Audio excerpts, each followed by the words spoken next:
የ33 ዓመት ጠብደል ጎረምሳ ፈጣሪ ነው ያሉ ፈጣሪ ለማድረግ እኛ ጋር ሲጨቃጨቁ ይወላሉ የማርያም ልጅ ኢየሱስን ማለት ነው።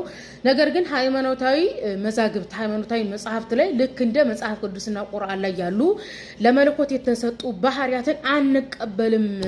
እንዴት ፈጣሪ አይን አለው ጆሮ አለው ትሉናላችሁ ይላሉ። የተጻፈውን አንቀበልም ብላችሁ ያልተጻፈ የምትይዙ ናችሁ። ኦኬ ኢየሱስ ፈጣሪ ነው ተብሎ አልተጻፈም። ነገር ግን ኢየሱስን ፈጣሪ አድርገን ሙተን ትላላችሁ። ነገር ግን በተጻፈው ታፍራላችሁ፣ ትሸማቀቃላችሁ፣ ትሸሻላችሁ።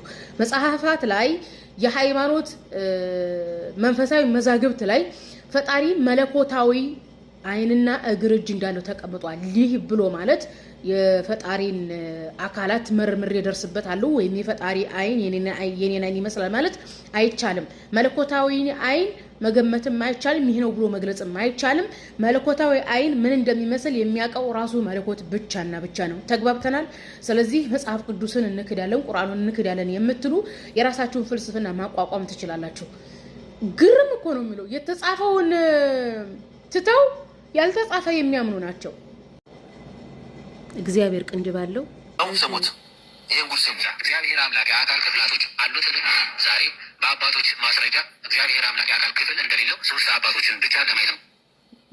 ሰማችሁ? እግዚአብሔር አምላክ የአካል ክፍል እንደሌለው ብሎ ፍጹም ስለዚህ የማያወራን ክፍል ሜንሽን አደረገው።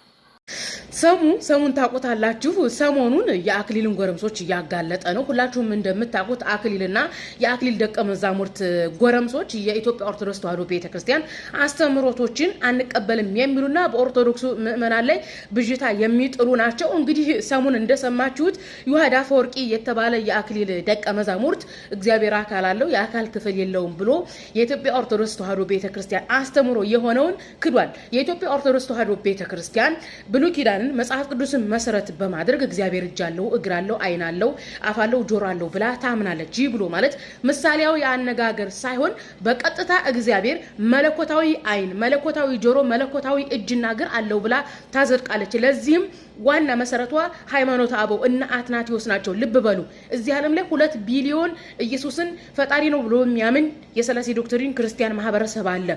ይሄንን ሃይማኖት የመሰረተው ማን ነው? ሃይማኖተ አበው አትናቴዎስ ነው።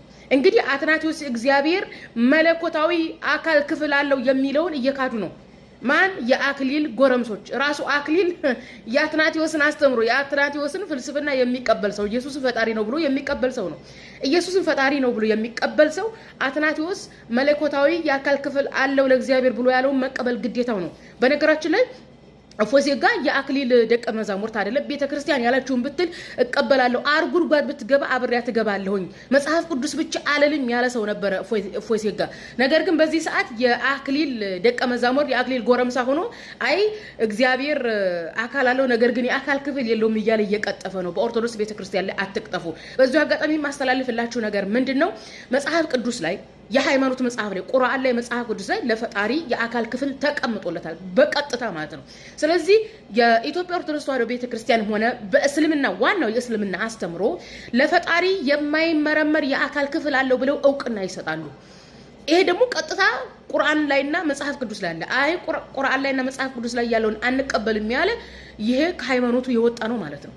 ስለዚህ ሌላ ፍልስፍናን ይዛችሁ ሌላ ሃይማኖት መሰረት አላችሁ እንጂ ቁርአንን አንብቦ መጽሐፍ ቅዱስን አንብቦ ይሄንን አካል ክፍል አልቀበል ማለት አይችልም። ነገር ግን ሁለቱም ቤተ እምነት የሚሰጡት ምንድነው? መለኮታዊ አካል ክፍል አይመረመርም። የሰው ልጅ መርምሮ አይደርስበትም።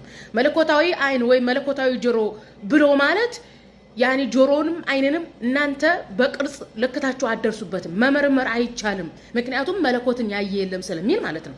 ስለዚህ አሁን እናንተ መጽሐፉን እየካዳችሁት ነው። ፎሴጋ ቤት የምትገቡ አህባሾች እናንተን ተውት። እናንተ ልክ አትናቴዎስ የራሱን ፍልስፍና መጽሐፍ ቅዱስ ውስጥ እንዲያስገባ እንደ አትናቴዎስ ያሉ ቄስና መነኩሴዎቻችሁ ፍልስፍናቸውን እስልምና ውስጥ ያስገቡ ሰዎች እስከሆናችሁ ግም ለግም አብራ ህዝብ ነው እዛ ፎይ ጋር ስትንጫጩ ትውላላችሁ እንጂ ቤተ እምነቱ የሚያስተምረውን ትክክለኛ ለህዝብ እናሳውቃለን። ምርጫችን እናንተ ነው። ኦኬ ወይ መጽሐፍቱ ቁርአንና መጽሐፍ ቅዱስ የሚለው ቀጥታ እንቀበላለን። ፈጣሪን ያየለም የፈጣሪ አካል ክፍል አይመረመርም መለኮታዊ አይንና ጆሮ አለ የምትሉ ከሆነ ይሄው መጽሐፉ ነው የሚለው እኛ አይደለንም የምንለው። ስለዚህ እናንተ ከፈራችሁና የማንም ጎረምሳ እየመጣ ካስበረገጋችሁ አይ ለፈጣሪ አይን አለው ጆሮ አለው ሲባል የእናንተን አይንና የእናንተን ጆሮ አይደለም እናንተ በገዛ አይናችሁና ጆሮአችሁ ስለምታፍሩ የመለኮት አይንና ጆሮ የእናንተ ጆሮ መስላችሁ እንዴ ቤተ እምነቱ ኦርቶዶክስም ትሆን እስልምና መለኮታዊ አካል ክፍል አይመረመርም ብለው ነው ቁና የሚሰጡት አይመረመርም እያሉ በቃ መለኮት አካል ክፍል አለው ነገር ግን አይመረመርም ማለት አሳፍሯችኋል ሰው እንዴት ነው ሃይማኖተኛ ነኝ ብሎ በሃይማኖቱ የሚያፍረው ለማንኛውም የኢትዮጵያ ኦርቶዶክስ ተዋሕዶ ቤተክርስቲያን መምህራን ምን እንደሚሉ ላሰማችሁ አፍንጫ አይን ጆሮ ይባላልው ብለን እናምነው አለው ለምሳሌ አይን አለው ጆሮ አለው እግር እንደዚህ አለው ግን አይመረመርም የሚሉ ለምሳሌ ሰለስቱ ምዕት በሃይማኖተ አበው ይሄን ያነሳሉ ቅዱስ አትናቴዎስም ይሄን ያነሳል በእኛ ትርጓሜ ኦሪት ዘፍጥረት ትርጓሜም ይሄን ያነሳል መልክ አለው ስለሚል ማለት ነው መልካ ስላሴ የሚልም ድርሰት አለ እንደምታውቁት በዚያ ላይም ይሄ በጉል የተነገረ ነው ሌሎች ሊቃውንቶችም ይህንን በስፋት ያስተምሩታል አይን እጅ እግር አለው ግን አይመረመርም ባለፈው ከፕሮቴስታንቶች እየታዘብኩት እንዳልኳችሁ አብዛኛው ጴንጤ አብዛኛው ፕሮቴስታንት የፕሮቴስታንት ቤተክርስቲያን በጥንት ዘመን የነበሩ ስብሰባዎችን ጉባኤዎችን ቤተክርስቲያኒቱ እንደምትቀበል አያውቁም እኛ ጋር ሶሻል ሚዲያ ላይ መተው ፕሮቴስታንት ቤተክርስቲያን መጽሐፍ ቅዱስ ብቻ ይላሉ ነገር ግን መጽሐፍ ቅዱስን ብቻ ሳይሆን የምትከተለው ቤተክርስቲያኒቱ ጴንጤቆስጣልን በሉት ኢቫንጀሊካን ፕሮቴስታንት በጥንት ዘመን እና አትናቴዎስ ያደረጉትን ስብሰባ ይቀበላሉ ለዚህም ነው ኢየሱስ ፈጣሪ ነው የሚሉት ማለት ነው አይ ማወቅ አለባችሁ ይሄ ኢቫንጀሊካን ነኝ የሚለው ጴንጤ ነኝ የሚለው ፕሮቴስታንት የሚለው አጠቃላይ የፕሮቴስታንት አንጃና ግራንጃ አወቁ የፕሮቴስታንት ቤተክርስቲያናችሁ በጥንት ዘመን የተደረጉ የአትናቴዎስን ስብሰባ ጉባኤ ትቀበላለች ብዬ ተናግሬ ነበር ደግሞ የሚገርም ሌላ የታዘብኩት ልንገራችሁ የፕሮቴስታንት ቤተክርስቲያን ጉባኤያትን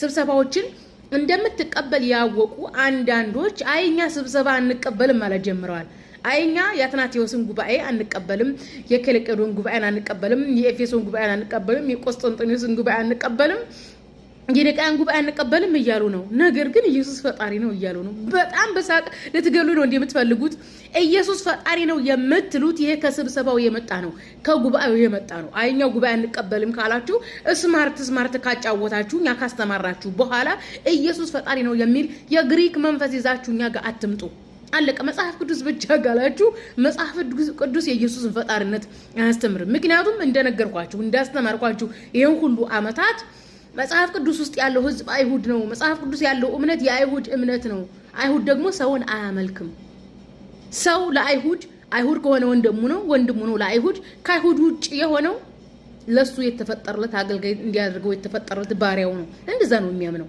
አይሁድ ስለዚህ መጽሐፍ ቅዱስ ብቻ ካላችሁ የአይሁድን አምላክ ተቀበሉ አይ ኢየሱስ ፈጣሪ ነው የሚል ይዛችሁ ከመጣችሁ ይሄ የግሪክ መንፈስ ነው የግሪክ አማልክት ይዛችሁ አይሁድ እምነት ውስጥ አትግቡ ይሄን መልእክት ላስተላልፍላችሁ ነው በነገራችን ላይ እንደ ጴንጤ ተንሸራታች የለም ኦርቶዶክሶች እስካሁን አብዛኛው ማለት ትችላላችሁ ለጉባኤ ታማኝ ናቸው አባቶች እንዲህ ብለው ሃይማኖተ አበው አባቶች የሚሉት ልክ አትናቴዎስን ነው ኢየሱስን ፈጣሪ ያደረጉ ማርያምን የፈጣሪነት ያደረጉትን እነዛ ነው ሃይማኖተ አበው የሚሉት አባቶች የሚሉት ከነሱ ንቅንቅ አይሉ ጴንጤ ግን በቃ ልክ የተልባ ስፍር ማለት ነው የሆነ ነገር ካዩ መንሸራተት መሄድ መሸሽ አሁን በቃ በእነሱ ቤት ስማርት ሆነው አልቀው አይኛ ጉባኤ አንቀበልም መረወዲያ እኛ ጋር እኮ ነው የመጣኛ እኛ ሙስሊሞች ጋር እኮ ነው የምትመጡት እናሳልፋችሁ እናስተነፈሳችሁ መስሏችኋል ጭራሽ አታስቡት ለማንኛውም ኢየሱስ ፈጣሪ ነው የሚለው ከጉባኤ የመጣ ነው ከኒቅያ ጉባኤ ከቆስጠንጢኖስ ማነው ስሙ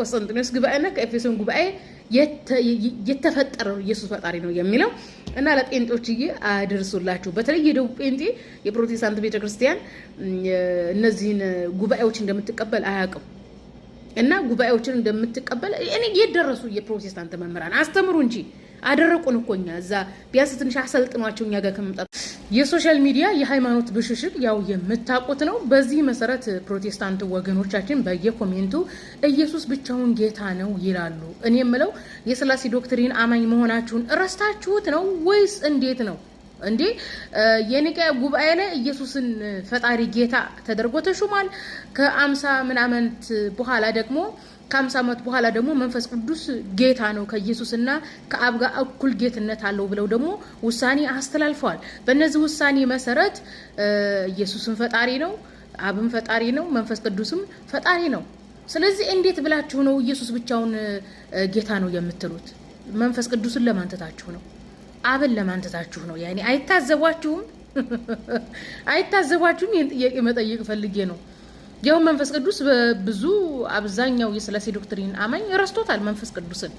ኦኬ ሁል ጊዜ ኢየሱስ ነው የሚባለው። ስለ አብ አይሰብኩንም፣ ስለ መንፈስ ቅዱስ አይሰብኩንም። ጴንጦቹ ጭራሽ በጣም በሃይማኖት ከመበሻሸቃቸው የተነሳ ኢየሱስ ብቻውን ጌታ ነው። አብና መንፈስ ቅዱስስ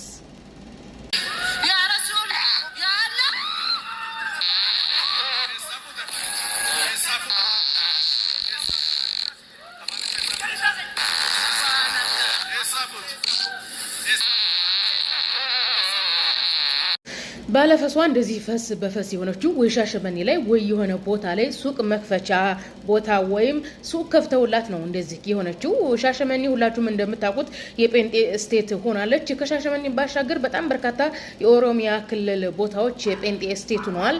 እነዛ ስቴቶች ላይ ቤት መስሪያ ሱቅ መክፈቻ ወይም ሱቅ መክፈሻ ገንዘብ እየሰጡ ነው እንደዚህ ፈስ በፈስ ያደረጓቸው። በነገራችን ላይ ድሃ ናፈስፍሳ አይደለም ና ባናተ ተተከል ቢሉት የፈለገውን ያደርጋል። ምክንያቱም ድሃ አለቃው ገንዘብ እስከሆነ ድረስ ማለት ነው። እንግዲህ የኦሮሞ ጴንጤዎች እንደዚህ ነው እያደረጉ ያሉት። በነገራችን ላይ ይህ የሐሰት ድራማ ድሃን ገንዘብ ስለሰጧችሁ ኑ ድራማ ስሩ ኑ ተጃጃሉ የሚሉት እዚህ ደቡብ ክልል ላይ ብቻ ነበር የሚመስለኝ። በሚያስጠላ መልኩ ኦሮሚያ ክልል ገብቶ ብታይ እነዚህ ኖርማል የገጠሩ ሰዎችን እያታለሉ ነው። ድራማ ቸርች ውስጥ ነው ተለማምደው የሚሰሩት። ቸርች ውስጥ ተለማምደው ሂደው ነው መድረክ ላይ ድራማ የሚሰሩት። የሆነ ገበያ ቦታ ላይ የሆነ አዳራሽ ላይ የሚሰሩት ድራማ ቸርች ውስጥ ተለማምደው ነው። ነገር ግን የአካባቢው ማህበረሰብ አያውቅም። እንደዚህ ብለው ነው የሚወጡት። ባለፈው የሆነ ኦሮሚያ ክልል የሆነ ቪዲዮ ተሰርቶ ለቋይቼ ሴቶች ናቸው የአካባቢው ማህበረሰብ የኔ ቢጤ የገጠር ሰዎች ምናምን ናቸው እንዲህ ብሎ እያዩ ነው እውነት መስሏቸው ማለት ነው። እነዚህ የኦሮሞ ጴንጤዎቹ ቸርች ውስጥ ነው ድራማውን ተዘጋጅተው ተለማምደውት ህዝቡ ፊት የሚሰሩት። በጣም ነው ሰው የሚሸጉዱት። እና በነገራችን ላይ የኦሮሞ ህዝብ የተከበረ ህዝብ ነው። እንደዚህ በውሸት ምናምን ባትሸጉዱት። ያለውንም መሬት ድራማ ለሚሰራ ከምትሰጡ በቃ በአግባቡ ለትውልዱ በመስጠት ሀገሪቱን ክልሉን ማልማት እየተቻለ ድራማ ለሰራ ጴንጤ አሳልፋችሁ የህዝብ ንብረት አትስጡ ላለሁኝ ለኦሮሞ ጴንጤዎች።